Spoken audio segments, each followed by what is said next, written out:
அனைவருக்கும் வணக்கம். இந்த பதிவில் நம்ம எதை பற்றி பார்க்க போகிறோன்னு தெரிஞ்சுக்கிறதுக்கு முன்னாடி மறக்காமல் நம்ம சேனலை சப்ஸ்கிரைப் பண்ணிக்கோங்க. பக்கத்தில் இருக்கிற பெல் பட்டனையும் கிளிக் பண்ணிவிட்டு ஆளுங்கிற ஆப்ஷன் கொடுத்துட்டிங்கன்னா நான் போடுற வீடியோக்கள் எல்லாமே மிஸ் ஆகாமல் நோட்டிஃபிகேஷனில் வந்துடும். இந்த பதிவு மிக மிக முக்கியமான பதிவுங்க. பதிவுக்குள்ளே போகிறதுக்கு முன்னாடி மார்ச் மாதத்திற்குண்டான அபிஜித் நட்சத்திரம் என்னைக்கு வருது, டைமிங் என்ன என்பது குறித்து தெளிவான விளக்கத்தோட வீடியோ ஒன்று போட்டிருக்கிறேங்க. இந்த வீடியோவில் பார்த்திங்கன்னா திருக்கணித பஞ்சாங்க டைமும் கொடுத்துருப்பேன், அதே போல் வாக்கிய பஞ்சாங்க டைமும் வந்து கொடுத்துருப்பேன். இது வரைக்கும் பார்க்காம இருந்திங்கன்னா பார்த்து டைம் நோட் பண்ணி வச்சுட்டு, இந்த முறை நமக்கு பிரம்ம முகூர்த்த நேரத்தில் வரதுனால எல்லாருமே வந்துட்டு பயன்படுத்துங்க. நிறைவேறாத விருப்பங்கள் யாவும் டக்கு டக்குன்னு நடந்தேறும். சரி, இப்போ இந்த பதிவை தொடர்ந்து பார்க்கலாம். இப்போ நான் சொல்லக்கூடிய இந்த ஒரு பரிகாரம் உங்களுடைய அனைத்து விதமான கஷ்டங்களையும் வந்து நீக்கும். கடனோ, நோயோ, எதிரி தொல்லையோ, கஷ்டமோ எதுவாக இருக்கட்டும், A to Z 8000 பிரச்சனை இருந்தாலும் சரி எல்லாமே வந்துட்டு உங்களை விட்டு நீங்கும் அப்படின்னே சொல்லலாம். ஏன்னா இன்றைக்கி இந்த ஒரு பரிகாரம் உங்களுக்கு கைமேல் பலன் கொடுக்க போகிறத உறுதியாக வந்துட்டு நான் நம்புகிறேன். ஏன் அப்படின்னு கேட்டிங்கன்னா, அப்படி ஒரு அமைப்பாக தான் இன்றைக்கி நமக்கு அமைஞ்சிருக்குது. சரி, அப்படி என்ன இன்றைக்கி அமைப்பு இருக்குது அப்படின்னு வந்து பார்த்தலாம். இன்றைக்கி நமக்கு மார்ச் மாதத்தின் 10ஆம் தேதி, மாசி மாதத்தின் 26ஆம் தேதி நிறைஞ்ச செவ்வாய்க்கிழமை நாளாக இருக்குது. செவ்வாய்க்கிழமை நாளில் பொதுவாக நம்ம எதுக்கு பரிகாரம் செய்வோம்? கடன் தீர, கஷ்டம் தீரவெல்லாம் வந்துட்டு பரிகாரம் செய்வோம். மேலும் இப்படி முதல் நாள் செவ்வாய்க்கிழமை விடிஞ்ச அஷ்டமி திதி இந்த மாதிரி ஒரு அமைப்பு வரும்போது நமக்கு சூப்பரான பலன்கிறது வந்து நிச்சயம் அப்படின்னே வந்து சொல்லலாம். ஏன்னா நாளைக்கு நமக்கு பார்த்திங்கன்னா முழுவதுமே அஷ்டமி திதியானது இருக்குது. அதுவும் பார்த்திங்கன்னா தேய்பிறை அஷ்டமி திதி. நம்மளுடைய கடன், கஷ்டம், நோய் எல்லாத்தையுமே நம்மளை விட்டு நிற்கக்கூடிய அற்புதமான அஷ்டமி திதி. மாதத்தில் 2 முறை அஷ்டமி திதி வரும், வளர்பிறை, தேய்பிறை அப்படின்ட்டு. இதில் வளர்பிறை அஷ்டமி அன்னைக்கு நம்ம காலபைரவர் வழிபாடு செய்ய தேவையில்லை. அந்த நாளில் நம்ம ஸ்வர்ணாகர்ஷண பைரவர் வழிபாடு தான் செய்யணும். ஏன்னா வளமான வாழ்க்கை வேணும், செல்வம் சேரணும்னு நினைக்கும் போது ஸ்வர்ணாகர்ஷண பைரவர் வழிபாடு செய்கிறது தான் சிறப்பு. தேய்பிறை அஷ்டமி நாளில் நம்ம ஸ்வர்ணாகர்ஷண பைரவர் வழிபாடு வந்து செய்யக்கூடாது, காலபைரவரை தான் வந்து வழிபாடு செய்யணும். மேலும் இப்போ தான் பார்த்திங்கன்னா நமக்கு சனி பயிற்சி நடந்துச்சு இல்லையா? நான் கூட நம்மளுடைய சேனலில் எச்சரிக்கையாக இருக்க வேண்டிய 6 ராசிகள், அதே போல் அதிர்ஷ்டம் பெறக்கூடிய 6 ராசிகள்னு கூட தனித்தனியாக மென்ஷன் பண்ணி வீடியோ போட்டிருந்தேனே. இதில் இந்த எச்சரிக்கையாக இருக்கக்கூடிய ராசிக்காரர்கள் வந்து எனக்கு எந்த ஒரு பிரச்சனையும் வந்துடக்கூடாதுங்கிறதுக்காக இந்த பரிகாரத்தை செய்யலாம். அதிர்ஷ்டமாக இருக்க போகிற ராசிக்காரர்கள் அந்த அதிர்ஷ்டம் அப்படியே தொடர்ந்துக்கிட்டே இருக்கணும் அப்படிங்கிறதுக்காகவும் இந்த பரிகாரத்தை வந்து செய்யலாம். சரி, அப்படி சனி பெயர்ச்சிக்கும் இந்த அஷ்டமி திதிக்கும் என்ன சம்பந்தம், ஏன் செய்யணும் அப்படின்னு பார்த்தீங்கன்னா, சனீஸ்வரருடைய குரு தான் பார்த்தீங்கன்னா காலபைரவர். அஷ்டமி திதி நாளில் நாம் அவருடைய குருவை வந்து வழிபாடு செய்கிறோங்கும் போது சனீஸ்வரருடைய மனம் குளிர்ந்து அவர் முழு ஆசீர்வாதத்தையும் நமக்கு வந்து வழங்குவார். மேலும் அவரால் எந்த ஒரு தோஷங்களும் தாக்கங்களும் நமக்கு ஏற்படாமையும் வந்து காப்பாற்றுவார். சரிங்களா? அதனால் அஷ்டமி திதி, அதுவும் தேய்பிறை அஷ்டமி திதியில் காலபைரவர் வழிபாடு செய்கிறது சிறந்த பலனை கொடுக்கும். அதுவும் இந்த சனி பயிற்சி நாட்களில் நம்ம காலபைரவர் வழிபாடு செய்கிறது சிறந்த பலனை கொடுக்கும் அப்படின்னே வந்து சொல்லலாம். சரி, இப்போ என்ன பரிகாரம் செய்யணும், யாரெல்லாம் செய்யலான்னு வந்து தெரிஞ்சுக்கலாம். இது ஆண்கள், பெண்கள் யார் வேணுமானாலும் செய்யலாம். பீரியட்ஸ் டைம்லேயும் செய்யலாம், பிறப்பிறப்பு தீட்டு இருந்தாலும் செய்யலாம், அசைவம் சாப்பிட்டுருந்தாலும் செய்யலாம், வேற்று மதத்தை சார்ந்தவங்களாக இருந்தாலும் செய்யலாம். சரிங்களா? இன்றைக்கி செய்யணும், நாளைக்கு நிவர்த்தி பண்ணணும், அப்படி தான் வந்து செய்யணும். ஏன்னா எப்போவாச்சும் தான் நமக்கு இது போல் செவ்வாய்க்கிழமை விடிஞ்சால் வந்து அஷ்டமி திதி இந்த மாதிரி ஒரு அமைப்பு வந்து வரும். இந்த முறை நமக்கு அப்படி வந்திருக்குதுங்கும் போது நமக்கு அது அதிர்ஷ்டம் தான். அதனால் யாருமே வந்துட்டு தவற விட்டுறாதீங்க. சரி, என்ன செய்யணும் அப்படின்னு பார்த்தீங்கன்னா, ஒரு 8 மிளகு வந்து எடுத்துக்கோங்க. இந்த மிளகுக்கு விஷத்தை முறிக்கக்கூடிய தன்மை உண்டு. கஷ்டங்கள், கவலைகள், நோய்கள் எல்லாத்தையுமே தீர்க்கக்கூடிய தன்மை உண்டு. அதுவும் செவ்வாய்க்கிழமை நாளில் மிளகு வச்சு செய்யக்கூடிய பரிகாரம் கைமேல் பலனை கொடுக்கும். சரிங்களா? அதனால் ஒரு 8 மிளகு வந்து எடுத்துக்கோங்க. கரெக்டாக பாருங்கள், இன்றைக்கி மாசியில் தேதியும் வந்து 26. இதில் என்னுடைய கூட்டுத்தொகை பார்த்திங்கன்னா 2 + 6ங்கும் போது நமக்கு 8ன்னு வந்து அமைஞ்சிருக்குது. ஸோ எல்லாமே பொருத்தமாக இருக்குது. அடுத்தது ஒரு டம்ளர்லேயோ ஒரு சொம்புலேயோ வந்துட்டு தண்ணீர் வந்து எடுத்துக்கோங்க. சில்வரோ பிளாஸ்டிக்கோ ஏதாவது ஒரு டம்ளர் எடுத்துக்கோங்க.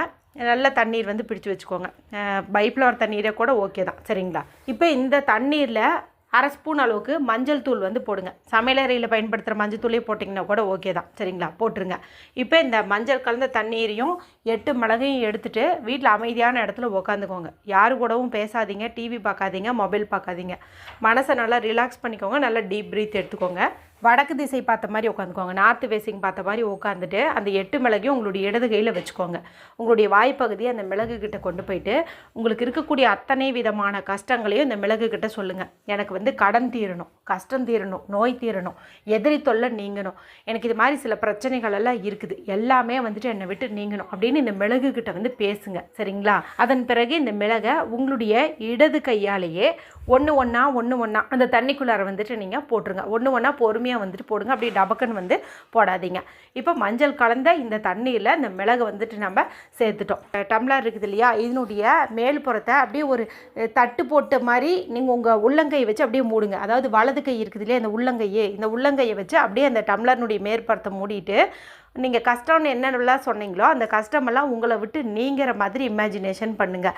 கடன் தீர்ந்துருச்சு, கஷ்டம் தீர்ந்துருச்சு, நோய் தீர்ந்துருச்சு, இந்த மாதிரி இமேஜினேஷன் பண்ணுங்கள். அதாவது இந்த உள்ளங்கை தான் அந்த டம்ளரை மூடி வைக்கக்கூடிய மூடி. அந்த மாதிரி நீங்கள் அதை அழுத்தி பிடிச்சிட்டு எல்லாமே நீங்கிட்ட மாதிரி விசுவலைசேஷன் பண்ணணும். இப்படி பண்ணும்போது உங்களுடைய பாசிட்டிவான எண்ணங்கள் எல்லாமே இந்த தண்ணீரில் இறங்கும். அதுவும் உங்களுடைய பாம் சக்கரா, அந்த உள்ளங்கையில் இருக்கக்கூடிய அந்த சக்கரா வழியாக இந்த தண்ணீரில் இறங்கும். இப்போ இதை நீங்கள் எடுத்துகிட்டு போயிட்டு தூங்கக்கூடிய அறையில் வச்சுருங்க. நீங்கள் ஹாலில் தூங்குறீங்கன்னா ஹாலில் வச்சுக்கோங்க, பெட்ரூமில் தூங்குறீங்கன்னா பெட்ரூமில் வச்சுக்கோங்க.